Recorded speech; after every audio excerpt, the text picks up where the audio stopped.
नमस्कार दोस्तों, स्वागत है आपका मेरे यूट्यूब चैनल पे फैक्ट विद दिनेश। आज हमारे साथ गीता मैम अगेन जुड़ चुकी है, जिनसे हम आज बात करेंगे चाइना के रेयर अर्थ की कि कैसे चाइना एक मोनोपोली चलाता है रेयर अर्थ पे और किस हिसाब से वो पूरे फ्लो को सेमीकंडक्टर को सबको कंट्रोल करता है और कैसे जो न्यू टेक्नोलॉजी आ रही है, जैसे हम इलेक्ट्रिक व्हीकल्स की बात करें या फिर जो फिफ्थ जनरेशन फाइटर जेट की भी बात करें, वहां तक भी जहाँ पे सब जगह रेयर अर्थ यूज होता है, जो एक वो पूरा कंट्रोल करता है चाइना। यानी आप सोच सकते हैं कि जो आज की पूरी टेक्नोलॉजी है, वो पूरी जो रेयर अर्थ पे डिपेंडेंट है और वो पूरा रेयर अर्थ चाइना पे डिपेंडेंट है। तो किस हिसाब से वो कंट्रोल करता है चीज़ों को। और हम बोलते हैं कि भाई इलेक्ट्रिक व्हीकल्स ले लो, पॉल्यूशन नहीं होगा, बट ऐसा नहीं है। रेयर अर्थ निकालने में भी बहुत ज़्यादा पॉल्यूशन होता है। वो पूरा आज हम डिस्कस करेंगे मैडम के साथ कि कैसे वो चाइना पूरा कंट्रोल कर रहा है चीज़ों को और कैसे उससे यूएसए और बाकी कंट्रीज भी थोड़ी डरी हुई है और कैसे वो अब एक्शंस ले रही है। तो वो हम सब डिस्कस करेंगे मैम से। तो ma'am, welcome again to my show. आपका बहुत स्वागत है and thank you for your time again ma'am. Namaskar to all your viewers and pleasure to be on your show again. And I do see you do a lot of work and a lot of videos, very positive thing. Very good to see that it's going very active. And I hope it grows and multiplies. Okay, anyway, let's get back to the main issue that is about the rare earth that you're talking about. See, China's rare earth industry basically started way back in 70s, 1970s and 1980s. Okay, and if you see in 1970s, there was a person called Xu Guangxian. Okay, he's considered to be the cascade extract or the pioneer of extraction method that he developed, which gave China the edge of creating the purest form of rare earth, elements. Basically, it goes to something around 99.999% purity, and this is the point where uh, none of the other countries have that level of purity. I mean, other countries have two n or 3n, and China has got 6n. So it's this purity that really got an edge for the Chinese. The other significant thing is, when we talk about China-US relations specifically, is to understand that, in one sense, and these reports have come out now publicly as well, in one sense, it was the US who supported China to create this industry and take over on this industry. If you look back at the history, the General Motors was planning to restructure its, entire industry in early 1980s or something. Okay, and at that point of time, it put the rare earth magnet subsidiary, which was its main subsidiary, because it wants to sell it off. So it put that on sale, and in 1995, the General Motors sold its Magna Quench, for almost $70 million. Okay, and to whom did it sell is very crucial. It's sold to a consortium that was led by Archibald Cox Jr., and alongside there were two Chinese companies, especially the state-owned companies, who were basically the state-owned metal firms. And I'll tell you the names of the two companies. One was Sanchuan New Material and China National Non-Ferrous Metals Import and Export Corporation. And both of these companies were led by Chang Hong and Hu Chien Chang, respectively. Interestingly, both of these persons were the son-in-law of the then paramount leader of China, who's Deng Xiaoping. And Deng Xiaoping is known as the pioneer of reforms and everything in China. So in that sense, it was the General Motors who shifted its own you know um, subsidiary to the Chinese. The Clinton administration could have stopped that by putting restrictions in the name of national security, which the Clinton administration at that point of time did not do. It just made certain clause that for 5 years the jobs and everything will not shift to China. But of course, I mean, the Chinese took then advantage of that. Within after 5 years, everything, was taken by them. The other significant aspect of China's rise or the monopoly that we talk about is, since then, Chinese started to develop the research center, and in 1985, if you see, China's rare earth research center was opened in Inner Mongolia, which was basically mimicking the US research center. And it made its production epicenter in Inner Mongolia's Payan Obo. Okay, Payan Obo is considered the largest producer of rare earth elements. Okay, and what happened is, from 78 to almost 89, 1989, the production in this factory, increased by 40% every year. And because the production was going out so high, uh, companies from US, Canada, and even Japan, they brought their technologies in order to have what we call as a cooperation or partnership with the Chinese companies, as looking at Chinese, peer companies. And that kind of partnership gave an edge to the Chinese because they got the technologies to run. So since then, China is the dominant player in rare earth elements. It is producing both. There are two kinds of rare earth elements which are very, very significant. One is the light one is the uh, um, high one.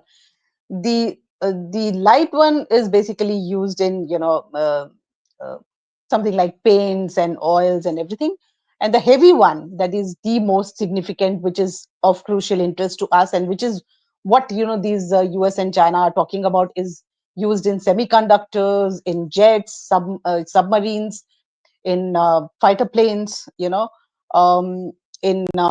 of these mobiles, of course, the semiconductor chips that we are talking about. So that is where I think China has got the edge, and it has created now 6 state-owned companies, which are very, very important. And they dominate the entire industry, and everyone knows about the domination of almost the 90% of the market, and the amount of production that China does. Yeah.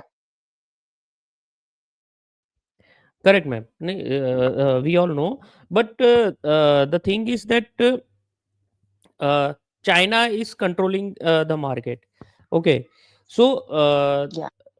we also have this rare earth minerals, like हमारे यहाँ पे भी काफी development हुआ, like we are the, अब बोलते हैं that हमारे पास जो रिसोर्सेज है वो 5, we are the 5th highest rare earth Yes. Minerals जो हमारे पास है इंडिया में.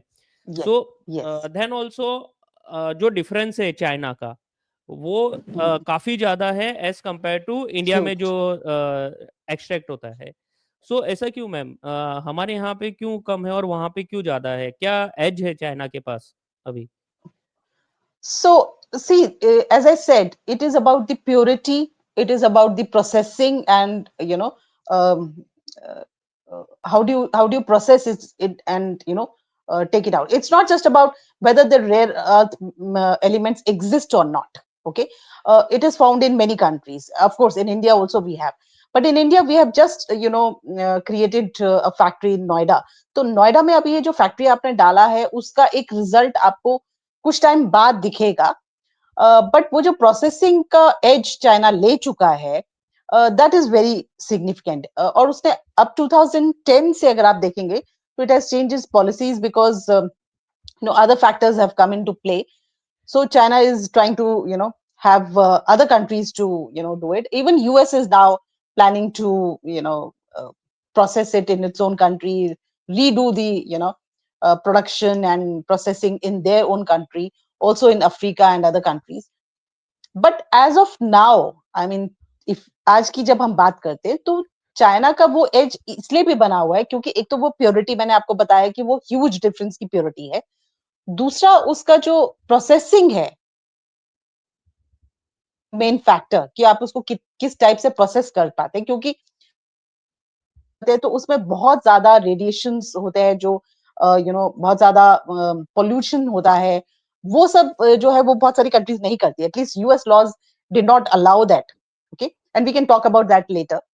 तो उसके चक्कर में क्या है करेक्ट, कि चाइना ने इसके ऊपर एक मोनोपोली बना लिया है, ओके, और उसका सप्लाई चेन्स बहुत ज्यादा है। And the important factor from 70s to 2010 for China was कि वहां पर लेबर कॉस्ट बहुत कम था, ओके। सो जो भी उन्होंने फैक्ट्रीज लगाए उस पे लो कॉस्ट लेबर पे वो प्रोडक्शन कर पाया जो कि दूसरी कंट्रीज उस टाइम पे नहीं कर पाए, राइट। तो आपका जो प्रोडक्शन कॉस्ट अगर बहुत ज्यादा हाई हो जाता है तो आप नेचुरली उसको मतलब प्रोड्यूस नहीं कर पाएंगे। And then as I said कि यूएस में और अदर कंट्रीज में, जैसे इवन इंडिया की अगर हम बात करें, तो अगर हमारे पास उस टाइम पे भी ये मतलब रेयर अर्थ एलिमेंट्स थे, हम उसका प्रोसेसिंग नहीं कर पाते क्योंकि हमारे यहाँ के भी लेबर लॉज जो हैं वो बहुत ज्यादा स्ट्रिक्ट हैं। ह्यूमन राइट्स वाले जो हैं वो अपना, जैसे आपको पता ही है कि वो झंडा लेके खड़े हो जाते हैं कि भाई आप एक्सप्लॉयटेशन कर रहे हो लोगों का। तो ये सब चीजें जो है मेरे ख्याल से बहुत सिग्निफिकेंट रही हैं यूएस में भी। लेकिन चाइना में ये सब रेगुलेशंस जो हैं बहुत ही ज्यादा फ्री थे। यानी कि जो लोकल लीडर्स हैं, लोकल और प्रोविंशियल लीडर्स जिनको हम बोलते हैं, उन लोगों के पास ये एज था कि अपनी इकोनॉमी को, अपने जीडीपी की ग्रोथ करने के लिए वो जो भी कर सकते हैं वो करें। और उसके लॉज जो हैं, स्पेशली लेबर लॉज, वो वेरी फ्रेजाइल, उसको वो आराम से मैनिपुलेट कर पाए थे। तो एक्सप्लॉयटेशन जो फैक्ट्रीज में होता है लेबर्स का, and there is no labour union in China as you know, तो वो लेबर हाँ, वो यूनियन तो आके प्रोटेस्ट तो कर नहीं सकती है। तो आपके पास ये एज रहा कि आपने लेबर को जैसे चाहा वैसे एक्सप्लॉइट किया। ह्यूमन राइट्स वाले कोई आके आपके ऊपर ये खड़े हुए नहीं कि भाई आप ये क्या कर रहे हो, क्यों कर रहे हो, इसका कितना वो होगा। एनवायरमेंटल डिजास्टर्स की कोई बात नहीं की गई। तो इस टाइप से चाइना वो एज बना पाया उस टाइम पे जो कि दूसरी कंट्रीज नहीं कर पाई। Correct, correct ma'am. नहीं ये भी है मैम, और इसीलिए वो, और चाइना ने ये समझा भी रेयर अर्थ का इम्पोर्टेंस। इसलिए वो डेंग ज़ाओपिंग ने बोला था 1992 में दैट मिडल ईस्ट के पास ऑयल है तो हमारे पास रेयर अर्थ है। तो उन्होंने राइट, 1992 में ही समझ लिया था कि भाई इसकी इम्पोर्टेंस क्या है। और राइट। अनफॉर्चुनेटली बाकी कंट्रीज समझ नहीं पाई थी, और अमेरिका जो लेबर एक्सपोर्ट करने में ध्यान में लगा हुआ था उस टाइम, तो वो भी हम्म, उसने सब कुछ झोली में उसको दे दिया चाइना को। तो हम्म, बट मैम अभी हम देखेंगे, अगर आप थोड़ा-सा हमारे दर्शकों को एक्सप्लेन कर पाएँगे कि रेयर अर्थ का क्या इम्पोर्टेंस है आज के टाइम, और अगर चाइना चाहे तो वो क्या कर सकता है? जैसे हम्म, अभी हमने देखा था जो डोनाल्ड ट्रम्प ने भी बोला था दैट चाइना ने अभी रेयर अर्थ पे ब्लॉक कर दिया है, यूएसए को सप्लाई नहीं करेगा और थर्ड पार्टी के थ्रू भी यूएसए को नहीं जा सकता। इसलिए फिर वो हम्म, डोनाल्ड ट्रम्प ने फिर चाइना के साथ वो जिनपिंग के साथ मीटिंग की, और देन आफ्टर 1 ईयर का जो हम्म, रिस्ट्रिक्शन हटा है इसमें। हम्म। तो चाइना किस हिसाब से, पहले तो कहाँ पे ये रेयर अर्थ का क्यों इतना इम्पोर्टेंस है? प्लस ये किस हिसाब से चाइना अब चीज़ों को कंट्रोल कर सकता है, और वर्ल्ड कितना डिपेंडेंट है उस पे, और इंडिया कितना डिपेंडेंट है? अगर मैं इंडिया को ही लेके चलूँ तो, मैं थोड़ा मिक्स कर दिया है, बट अगर आप हम्म। इसमें कुछ डिटेल में बता पाएँ मैम। ओके, तो देखिए बेसिकली 17 एलिमेंट्स हैं जिनको हम रेयर अर्थ में मानते हैं, जो कि क्रिटिकल टेक्नोलॉजीज जो हैं उनके लिए बहुत ज्यादा इंपॉर्टेंट है, ओके। इसमें से 7 एलिमेंट्स ऐसे हैं जो कि बहुत ही सिग्निफिकेंट है। और उस, अगर यूएस के पास देखें या दूसरी कंट्रीज में देखें तो उनका प्रोडक्शन ऑलमोस्ट जीरो है, प्रोसेसिंग जो है बेसिकली ऑलमोस्ट जीरो के करीब है। सो वो एलिमेंट्स जो हैं वो सबसे ज्यादा इंपॉर्टेंट इसलिए हैं क्योंकि उनका जो यूसेज है, जैसे मैंने बोला क्रिटिकल टेक्नोलॉजीज में होता है। जैसे कि अभी आप सेमीकंडक्टर इंडस्ट्री की बात करेंगे तो उसमें उनका यूसेज होगा।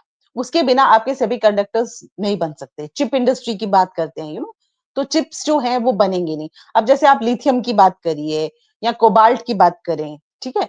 तो ये लिथियम की, अब आप पता है आपको कि आप जो भी बैटरीज मोबाइल में यूज करते हैं, ओके, तो वो लिथियम यूज होता है। और अब जो है बहुत एडवांस किस्म के लिथियम यूज हो रहे हैं। So you need that lithium, okay. आपको कोबाल्ट की जरूरत होती है।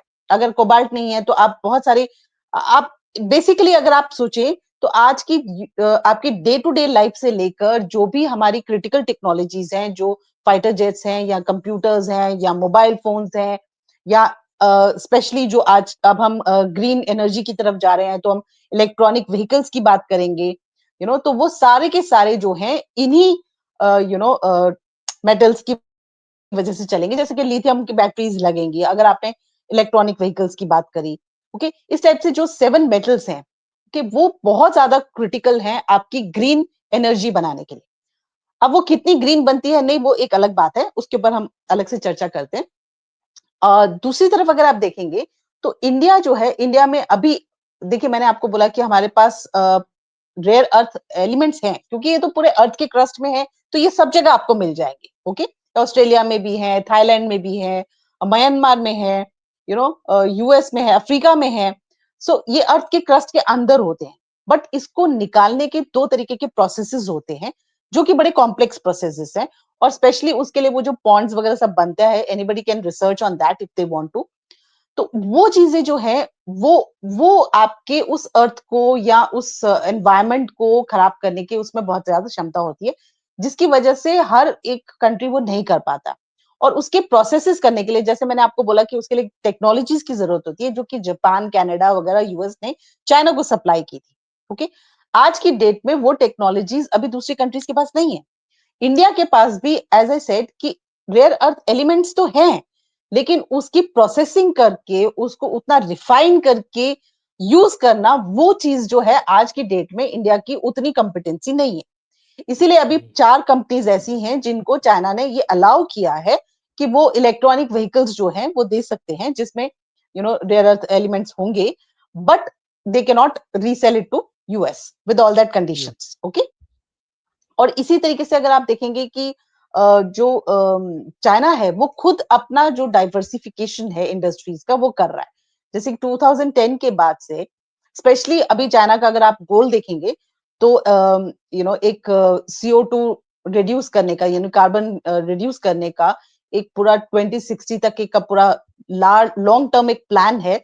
तो अपना ग्रीन एनवायरनमेंट उसको बनाना है, जिसमें all the countries including Singapore, China, Japan, every country is shifting towards electronic vehicles. Okay, India में भी ये शिफ्ट हो रहा है, बहुत लोगों को लग भी रहा होगा आजकल आप पेट्रोल की बजाय sea oil was one of the factors in older times जो कि बहुत ज्यादा सिग्निफिकेंट था, लेकिन आज की टाइम में रेयर अर्थ एलिमेंट्स जो है वो सबसे ज्यादा सिग्निफिकेंट, क्योंकि हर चीज में, जैसे मैंने आपको बताया, आपके डे टू डे चीजों से लेकर जो नेशनल सिक्योरिटी की चीजें हैं, जैसे कि आपने सैटेलाइट्स बनाने हैं, जेट्स बनाने, फाइटर जेट्स बनाने हैं, आपको सबमरीन्स बनाने हैं, राइट, इन सब में ये सब एलिमेंट्स यूज होते हैं। सो आज चाइना क्या कर रहा है, क्योंकि उसका भी अपना एक कार्बन एमिशन का एक रिड्यूस करने का एक एम है, एक प्लान है। उसके चलते उसने भी अपने जो फैक्ट्रीज है उनको डाइवर्सिफाई किया है, मतलब बियॉन्ड चाइना कर दिया है।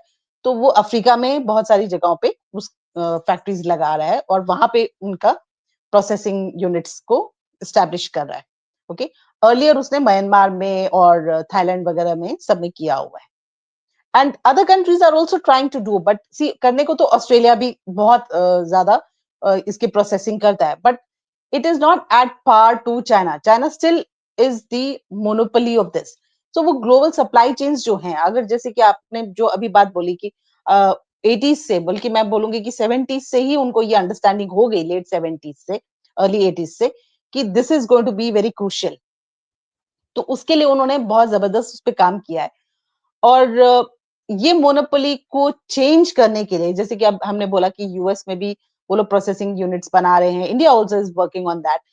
तो इट विल टेक टाइम। मतलब अगर अगर मान लिया जाए कि सारी कंट्रीज इस पे काम करें और एक एक डीकपलिंग करने की कोशिश करें चाइना के साथ, स्पेशली वो जो सप्लाई चेन्स का जो मोनोपोली है उसको ब्रेक करने की अगर कोशिश भी करें, तो मेरे हिसाब से after 2027 may be 50% market share फिर भी चाइना के पास रहेगा। Okay, that is the kind of monopoly China has now. Okay, so these are rough estimates. Definitely उसका कुछ भी चेंजेस हो सकते हैं depending on how fast the Chinese economy declines और how fast other economies rise, all that factors would be there. मतलब China जब चाहे तब किसी की भी इकोनॉमी को रोक सकता है, because by controlling this rare earth. yes, in one sense, to a certain extent, क्योंकि सेमीकंडक्टर्स के चिप्स जो हैं वो बहुत ज्यादा इंपॉर्टेंट हो चुके हैं। As I said, electronic vehicles, every country is moving towards that, because oil is going to be at the backyard now. All vehicles that you use today would be electric vehicles. तो ये जो shift हम कर रहे हैं, ये जो transformation कर रहे हैं in the name of green energy, green environment, to save our environment, उसके चलते जो है चाइना की इस पे मोनोपोली है। Absolutely ma'am. तो मैम अभी मैं थोड़ा-सा शिफ्ट होता हूँ इसमें पॉल्यूशन को लेके। अब हम बोल रहे ओके। हैं कि व्हीकल जो इलेक्ट्रिक व्हीकल्स हैं, तो वो चलाते तो उससे पॉल्यूशन नहीं होता। क्योंकि हमको हम्म। गैस वो कार्बन डाइऑक्साइड, मोनोऑक्साइड कुछ भी निकलते हुए नहीं दिखता, तो हम बोलते हैं पॉल्यूशन नहीं होता। हम्म। लेकिन अब जो हम जो जहाँ तक देखा है कि भई जब रेयर अर्थ एक्सट्रैक्शन होता है, ठीक है? अब लोग बोलते हैं उन लोगों को उसके बारे में पता नहीं है एंड चाइना स्मार्टली ये बताता नहीं है और कोई भी नहीं बताता। बिकॉज़ अगर कोई डिटेल में ये बताएगा तो कोई भी कंट्री वो एक्सट्रैक्शन करने नहीं देगी because of the pollution hazard. तो मैम आप थोड़ा हम्म। डिटेल में बताइए कि ये रियली में जो हम बोल रहे हैं इलेक्ट्रिक व्हीकल्स या दूसरी चीज़ें जो आ रही है because of the rare earth, बोले वो पॉल्यूशन फ्री है, क्या वो सच में पॉल्यूशन फ्री है? बिकॉज़ वो एक्सट्रैक्शन में आई थिंक पॉल्यूशन होता है, तो मैम आप थोड़ा-सा डिटेल में अगर आप उसको डिटेल में थोड़ा बता हम्म। पाएँ कि एक्सट्रैक्शन किस हिसाब से होता है? क्या ये लोग यूज़ करते हैं और उससे कितना पॉल्यूशन होता है? हाँ, देखिए ये एक नया डिबेट है which is globally very significant, और मेरे ख्याल से ये डिबेट आज से शुरू नहीं हुआ। ये बहुत टाइम पहले से शुरू हुआ होगा, क्योंकि जैसे मैंने आपको बताया अभी कि जनरल मोटर्स ने है अपने रिस्ट्रक्चरिंग के टाइम अपनी सब्सिडीज को सेल किया, and because the US laws did not permit. अब US laws, why did the US laws did not permit? क्योंकि उनको उसी टाइम पे ये पता था कि इसके जो हैजार्ड्स है वो ह्यूमन हेल्थ पे बहुत ज्यादा है। ओके, से फॉर एग्जाम्पल आज की डेट में अगर आप बहुत सारे मीडिया के रिपोर्ट्स अगर आप निकालेंगे तो आपको पता चलेगा कि शान स्टेट जो एक म्यांमार में है, ईस्टर्न बॉर्डर है ऑफ म्यांमार, जो बिल्कुल चाइना के साउथ वेस्टर्न बॉर्डर पे लगता है।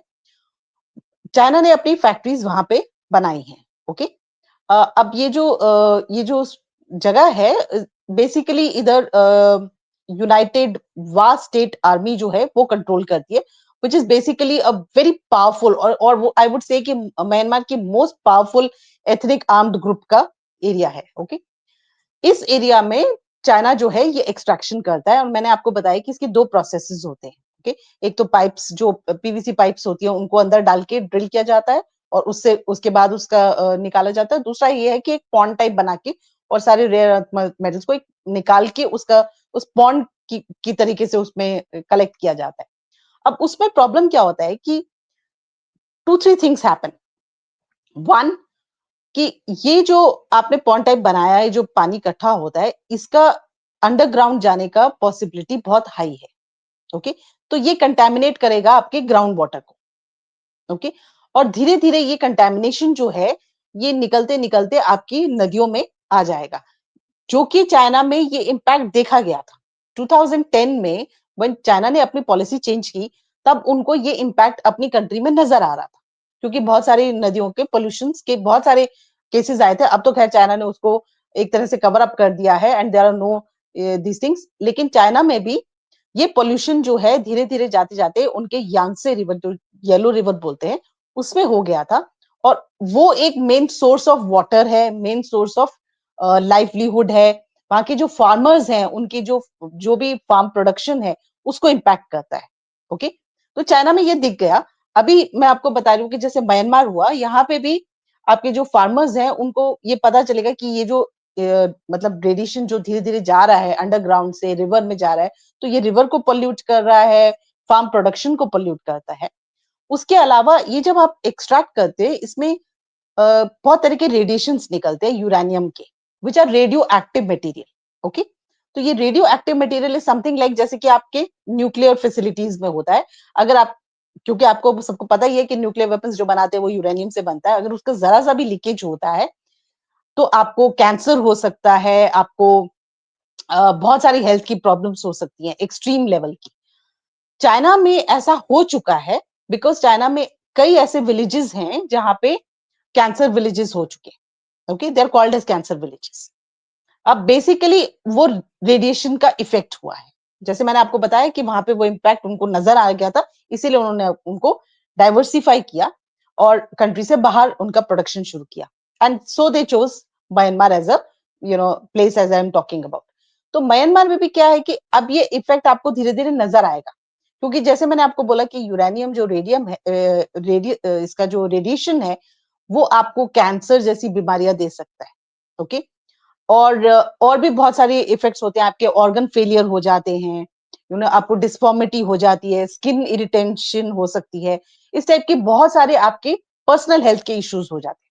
उसके अलावा जैसे मैंने आपको बोला कि आपका जो खेती बाड़ी की जमीन है, basically the farm land, that gets destroyed, आप वहां पे कुछ खेती बाड़ी नहीं कर सकते हो। ओके, उसके अलावा आपके जो नदियां हैं, यानी कि नदी का पानी ही अगर आपका खराब हो जाएगा तो you will not be able to get pure water.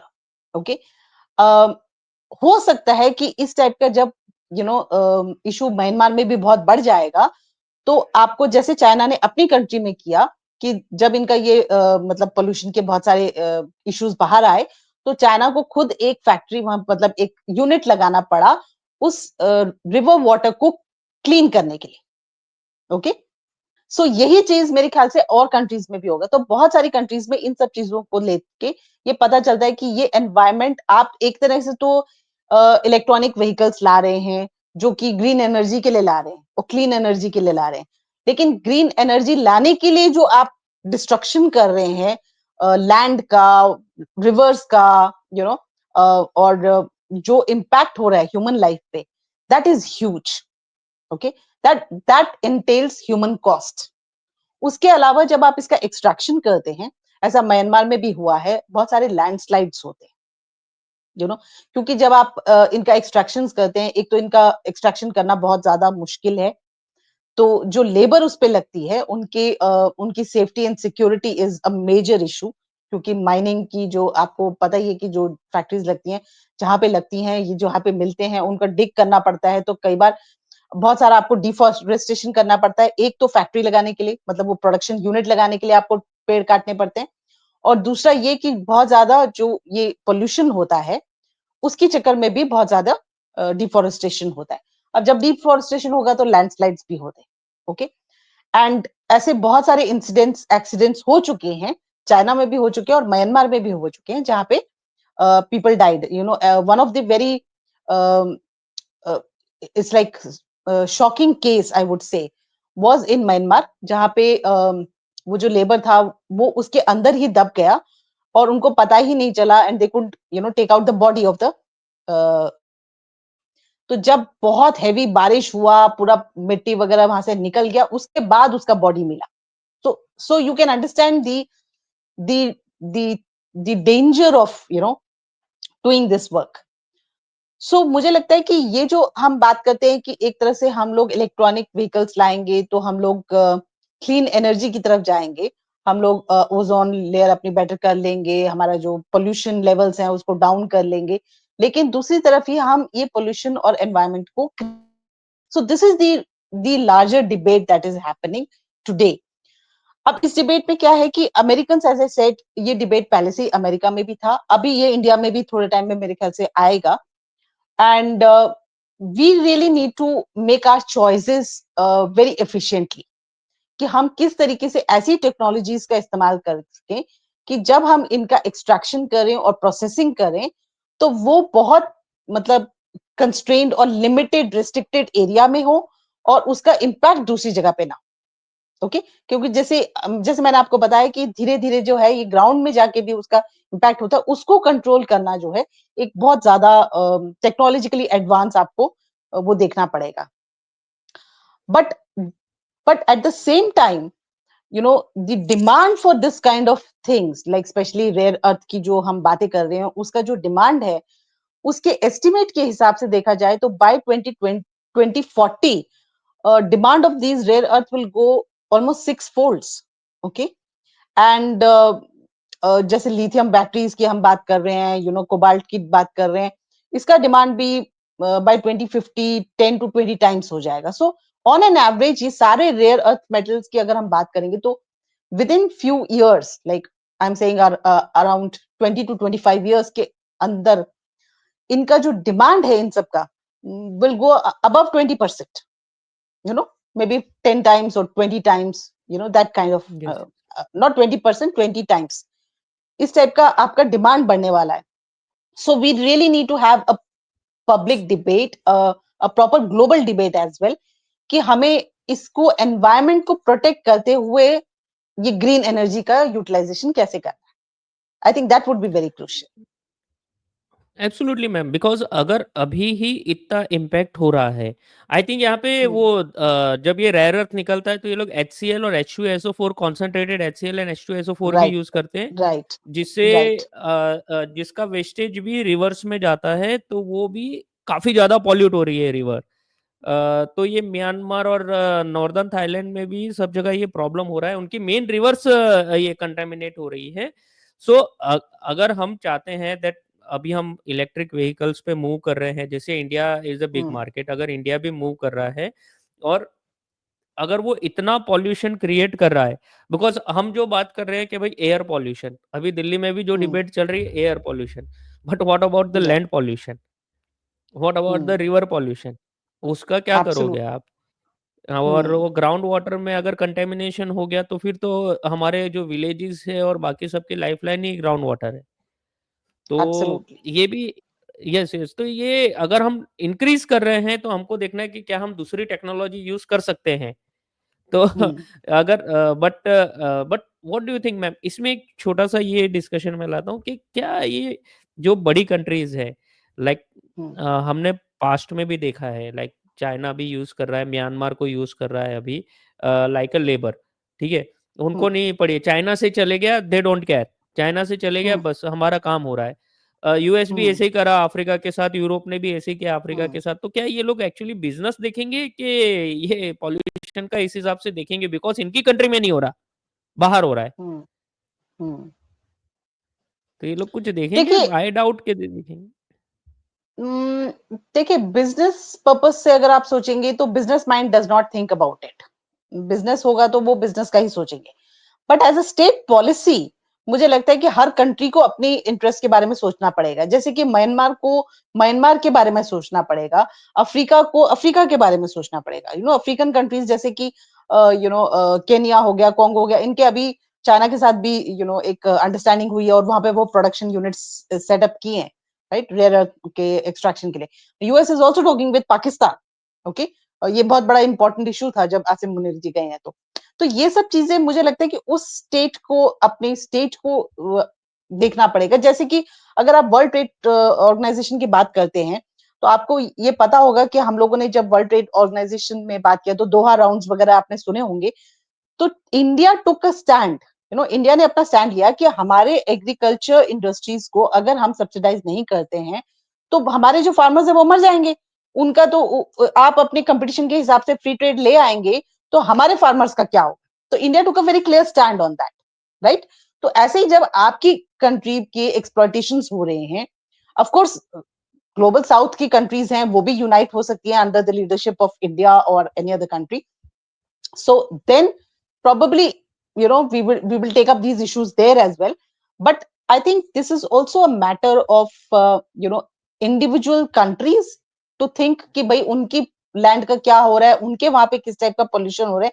जैसे जापान एक यू नो जापान ने ये पूरा एक एक्सपीरियंस किया है जब उसके ऊपर एटॉमिक बॉम्ब छोड़ा गया था. तो वहां का असर आज तक लोगों की जिंदगी पे हो रहा है. It is the same kind of radiation we are talking about, जैसे यूरानियम की रेडिएशन, राइट. तो जब आप इस रेडिएशन की बात कर रहे हैं तो जैसे जापान ने एक्सपीरियंस किया तो जापान को पता है कि उसका इफेक्ट कितने सालों तक होगा. ऐसे ही एवरी कंट्री नोज कि जापान का क्या हाल हुआ है. तो every country has to first think about their own state. And second, I think we need to have a global debate as well, जहां पे कंट्रीज को यूनिफाइड तरीके से इस पे बात और चर्चा करने की जरूरत है कि क्या हम इसको इसी तरीके से एक्सप्लॉइट करके लोगों को without caring of the earth and nature हम करेंगे, या क्योंकि हो सकता है कि आज जो चीज का असर वहां पे हो रहा है कल उसका इम्पैक्ट आपके ऊपर भी हो. तो आपको एब्सोल्युटली। कुछ ऐसे सॉल्यूशंस निकालने पड़ेंगे विच आर बेनिफिशियल. जैसे मैंने बोला कि एक रिस्ट्रिक्टेड एरिया में विद अ कंट्रोल्ड मैकेनिज्म आप कुछ कर सकते हैं, जो कि नई टेक्नोलॉजीज आज डेवलप हो रही है. जब आप देखिए इनको एक्सट्रैक्ट करने का आप टेक्नोलॉजी निकाल सकते हैं तो उसके एक्सट्रैक्शन के प्रोसेस को रिफाइन करने का और उसकी उसकी कंट्रोल करने के भी टेक्नोलॉजीज आप बना सकते हैं. It's a matter of time. So I think that debate is definitely required. Ma'am अभी मैं जस्ट देख रहा था, टेस्ला हैज़ अनाउंस्ड कि हमारी जो नेक्स्ट जनरेशन की मोटर्स रहेगी उसमें हम रेयर अर्थ को यूज नहीं करेंगे। तो Hmm. उसमें भी एक ये भी एक इनोवेशन हो जाएगा। प्लस अभी Yes. ये भी एक, हाँ, ये भी एक डिबेट चल रही है। अब जैसे मैम आपने एकदम सही कहा कि ये अभी हमारे यहाँ पॉल्यूशन नहीं हो रहा तो हमको पता नहीं चल रहा, लेकिन फ्यूचर में आ Hmm. गया तो वैसे ही जैसे ऑयल का हुआ था कि भाई ये एक Absolutely. एक सर्टेन सेक्शन में वहां पे कार्बन डाइऑक्साइड ज्यादा हो रहा है, पॉल्यूशन ज्यादा हो रहा है, तो दूसरा एरिया को कोई इफेक्ट नहीं होगा। लेकिन वो तो बाद में Hmm. पता चला कि वो वॉर मिडल ईस्ट में हो रही है, इफेक्ट इंडिया में हो रहा है। तो ऐसे ही हो सकता है कि बिल्कुल होगा। जैसे कि आप जापान में देखिए, जापान में एक टाइम था जहाँ पे, अभी पीछे ही कुछ टाइम पहले की बात है, जापान की कुछ नदियों में बहुत ज्यादा पोल्यूशन हो रहा था। तो पहले तो बहुत सारी कंट्रीज इतना बॉदर नहीं करी, लेकिन चाइना, इमीडिएटली चाइना को इफेक्ट होना शुरू हुआ, क्योंकि जो आप फिशिंग करते हैं उन्हीं यू नो नदियों से जो सी में जाता है और उसी से आप फिशिंग कर रहे हैं, और वो फिशेज में जो है आपको कंटेमिनेशन पाया गया। ओके, तो China had to stop import of sea products from Japan. So इस टाइप से मैं बोलूं कि आप आज सोचेंगे कि हमें फर्क नहीं पड़ता कि वहां के लैंड में क्या हो रहा है, लेकिन ये कल को हो सकता है कि आप वहां का प्रोडक्शन लाइन ले रहे हैं, उसका प्रोड्यूस में आपका कुछ फर्क पड़ रहा है, या उनकी नदियों का जो इफेक्ट है वो समुद्र में जा रहा है।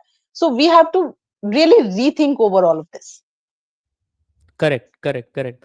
सो मैम अब लास्ट क्वेश्चन आता है कि okay, there is a lot of pollution in extracting the rare earth, okay, but there is a huge requirement of rare earth to move ahead like in the latest technology. मैं अगर EV की बात नहीं करता हूँ, suppose मैं hydrogen fuel पे चले जाता हूँ, but then also that's in a satellite, mobile phone, laptop, everywhere, in every everywhere. Vehicles, सब जगह हम लोग ये छोटे से लेकर बड़े तक हमको रेयर अर्थ का जरूरत है।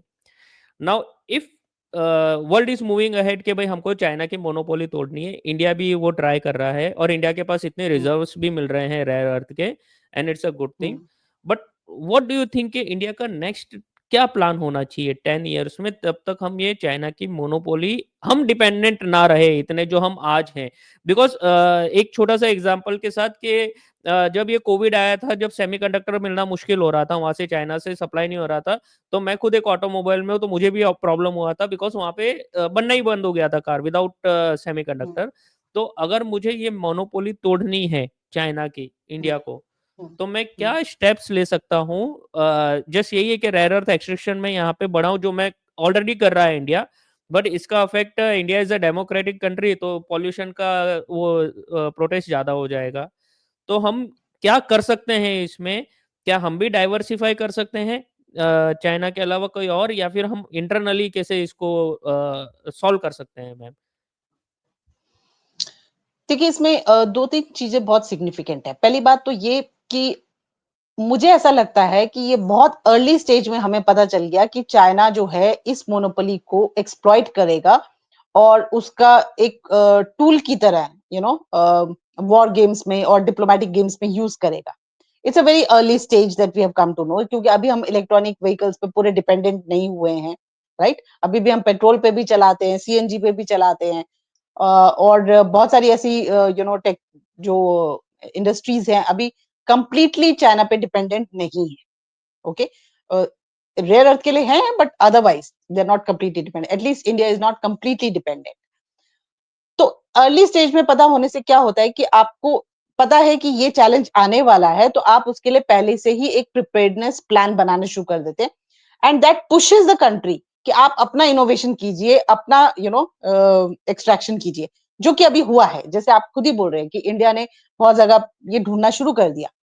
इट्स अ रिजल्ट, बिकॉज आपको पता चल गया कि इसका एक टूल बना के दूसरी कंट्री अगर यूज करने वाला है, तो ये तो अर्थ के क्रस्ट में है, तो हम खुद ही क्यों ना ढूंढे अपनी कंट्री में। डेफिनेटली आपको मिल गया। अब दूसरा क्वेश्चन आएगा कि आप इसकी प्रोसेसिंग कैसे करेंगे, आप उनकी फैक्ट्रीज कैसे लगाएंगे। एज आई सेड कि नोएडा में इन लोगों ने अभी प्लान बना लिया है कि अपनी फैक्ट्री लगा रहे हैं, और उसमें प्रोसेसिंग यूनिट्स बनाएंगे। अब वो प्रोसेसिंग यूनिट्स किस तरह की बनेंगी, उसमें सेफ्टी और सिक्योरिटी के कितने कंसर्न्स लिए जाएंगे, बिकॉज इन इंडिया हम लोग जो भी फैक्ट्रीज लगाते हैं, बहुत ज्यादा कमिटीज बना के, बहुत, we are basically a debating country, तो हम लोग बहुत ज्यादा डिबेट, ओपन डिबेट्स करके, बहुत ज्यादा स्टेक होल्डर्स से उनके राय लेके कमिटीज बना के उसके बाद एक प्रोसेस में डालते हैं। तो I think that would be very helpful कि अगर जो भी हम लोग इस पे प्रोसेसिंग करें, उससे पहले हम लोग all stakeholders, will give their opinions कि इसको किस तरीके से प्रॉपर तरीके से with all the security and the future concerns हम इसको डेवलप कर सकते हैं, प्रोसेस कर सकते हैं, राइट। तीसरी चीज ये है कि आप न्यू इनोवेशंस की ओर जा सकते हैं। देखिए, जैसे कि मैंने आपको बोला कि पहले हम ऑयल डिपेंडेंट थे, ओके, उसके बाद ये रेयर अर्थ आया है। तो there is always something knew that people's mind can create and innovate, okay. अब आपको ये देखना है कि आप इनोवेशन को किस डायरेक्शन में लाते हैं, कितना इनोवेशन की फ्रीडम देते हैं लोगों को, because minds are there. See, human mind is a very productive mind. तो माइंड्स, और इंडिया में तो वैसे ही बहुत नॉलेजेबल माइंड है, तो माइंड्स तो हैं। सिर्फ ये है कि उनको आप वो लिबर्टी दीजिए कि वो लोग सोचें कि हम, जैसे आप अपने अभी बोला कि टेस्ला ने ऐसा कुछ लगाया निकाला जिसमें वो रेयर अर्थ ना यूज करके फिर भी वो अपने टेस्ला उसकी अपने प्रोडक्शन बनाएगा, राइट। तो क्या वो एनर्जी यूज कर रहा है, किस टाइप की वो टेक्नोलॉजीज यूज कर रहा है। जैसे पहले हम सोलर एनर्जी की बात नहीं करते थे, आज हम सोलर एनर्जी की बात कर रहे हैं, आज हम विंड एनर्जी की बात कर रहे हैं, आज हम वाटर एनर्जी की बात कर रहे हैं। So all of these new things can bring out certain ideas जो कि इसका एक ऑल्टरनेटिव क्रिएट कर देंगे। Because like I am seeing आज स्मार्टफोन जैसे मैं देख रही हूँ, this is not the end of this smartphone. जो स्मार्टफोन मैं पहले यूज कर रही हूँ, that is not the end. China ने एक हुआवे, एक नए तरीके का फोल्डिंग एंड एक्सपैंडिंग निकाला। सैमसंग ने अब एक नया मोबाइल फोन निकाला है जो कि स्ट्रेच कर जाता है, उसकी स्क्रीन इतनी लंबी स्ट्रेच कर जाती है। So every country is innovating into new technologies. अब आप पे डिपेंड ये करता है कि आप इसके ऑल्टरनेटिव के बारे में सोचना शुरू करते हैं। There are minds who must be working, we just need to extract their their thought process, their ideas, and put it into action. That is important. And last but not the least, I think because every country would be affected with this kind of monopoly or what I say is hegemonic attitude of China. तो आपको बाकी countries को मिलकर ये सोचना पड़ेगा कि हम इसको इस इस टैक्टिक्स, इसके खिलाफ अपनी स्ट्रैटेजी क्या लाए। Whether there can be an understanding where China can be pressurized to not engage in this kind of war, or at least be cooperative with other countries. और अगर चाइना ऐसा नहीं करता है तो आप उसको कैसे आइसोलेट करोगे। जैसे कि इंडो पैसिफिक स्ट्रैटेजी में हम चाइना को एक तरह का आइसोलेट करने की बातें हुई थी। तो आज अगर आप ये सोचोगे कि चाइना ये सोचता है कि बस मेरे पास है तो मैं मोनोपोली करके लोगों को सबको प्रेस कर सकता हूँ, उनको डिपेंडेंट बना सकता हूँ, तो उस मोनोपोली को ब्रेक करने के लिए भी रीजनल कोलैबोरेशंस और ग्लोबल कोलैबोरेशंस जो है वो बन सकती हैं, जो कि चाइना को इस टाइप से प्रेशराइज कर सकती है। It is only about, as a said, कि चाइना जो कर रहा है। अब हम ग्लोबल साउथ पे जब जाएंगे, हमारी इंडिया की लीडरशिप वहां पे जाती है, तो इंडिया की लीडरशिप उस ग्लोबल साउथ में उन कंट्रीज को ये अवेयर कर सकती है कि देखिए इस टाइप से एक्सट्रैक्शन करके आपको ये नुकसान कर रहे हैं। Naturally the African countries will not accept China's production in their country. तो वो उस टाइप का जो एक प्रेशर है हम लोग भी क्रिएट कर सकते हैं। It is all about how we negotiate with other countries, how we join our hands to counter this kind of hegemonic attitude which or I would say very arrogant Chinese are showing, because they are able to process. क्योंकि देखिए China को ये, I mean we have to make China realize कि आज जो आपकी monopoly बनी है, it is because in the support of US, China and US, Japan, Canada, right. तो अगर आपको वो सपोर्ट नहीं करते तो आपकी मोनोपोली, ये हेजेमनी इसमें नहीं आती ना, ये मोनोपोली तो नहीं आती ना आपकी। तो आपको भी तो दूसरी कंट्रीज के साथ कोऑपरेट करने की जरूरत है ना। This thing we need to really go by regional cooperations, regional blocks बन सकते हैं जो कि इस मोनोपोली को तोड़ सकते हैं, एंड ग्लोबल सप्लाई चेन्स को ब्रेक करने का प्रेशर हम चाइना पे बहुत आराम से बना सकते हैं। एब्सोल्युटली मैम, वो तो मिलके कुछ तो करना ही पड़ेगा, बिकॉज मोनोपोली इट्स और वो भी चाइना जैसी country, so it's tough thing. Already, so I think already many countries are doing, like Australia is doing, US is doing. ऐसा नहीं कि वो लोग नहीं कर रहे हैं। करेक्ट करेक्ट मैम, नहीं सबने स्टार्ट कर दिया है। So hopefully we will see something good in near future. और सबका तो होता रहे, बस इंडिया आगे बढ़ता रहे, बाकी तो ठीक है। हम्म Absolutely. So so thank you very much ma'am आने के लिए, और आपने अपना समय दिया उसके लिए, एंड इतने शॉर्ट नोटिस पे आने के लिए, उसमें सबसे पहले उसके लिए सबसे ज़्यादा थैंक यू मैम। एंड मैं आपको ऐसे ही बुलाते रहूँगा मैम, अगेन एंड अगेन। और हम आगे आगे ऐसे ही डिस्कस करते रहेंगे, because China is a huge topic अपने आप में।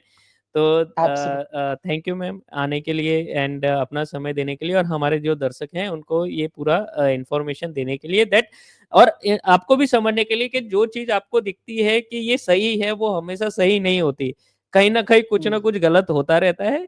पहले हमको रियलाइज़ नहीं होता, वो बाद में होता है, और जब तक हो सकता है कि लेट भी हो जाए। तो गुड कि हमको Absolutely. पहले रियलाइज़ हो गया, और हम पहले इसमें वर्कआउट करना स्टार्ट कर दिए हैं। So Absolutely. Thank ji, thank you very much ma'am again for coming to my show. And guys please, पहले तो गीता मैम का भी एक एक्स पे उनका पेज है, आप जाके उनको फॉलो कर सकते हैं मैम को। मैम उसमें बहुत इंटरेस्टिंग चीज़ें रखते हैं अपने एक्स के पेज पे, तो आप जाके वो देख सकते हैं। एंड जो मेरा यूट्यूब चैनल है उसको प्लीज़ सब्सक्राइब करिए, एंड वीडियोज़ को लाइक करिए, and share this your friends and family, और उनको बताइए कि किस हिसाब से जो चीज़ें हम लोग बोलते हैं कि इलेक्ट्रिक व्हीकल जो पॉल्यूशन फ्री है, वो रियल में पॉल्यूशन फ्री नहीं है, वो भी एक अपने आप में पॉल्यूशन क्रिएट करता है। So thank you ma'am again for coming to my show. Thank you to your viewers, and very nice interacting with you. I hope कि आपके viewers को कुछ तो सीखने को मिला होगा। वो बहुत सारे कमेंट्स कर सकते हैं, आपसे और ज्यादा इंटरेक्शन कर सकते हैं, which is very significant because then we can have the discourse going, you know. So thank you correct, very much. Namaste and Jai Hind to all your viewers. Yeah. Thank you ma'am.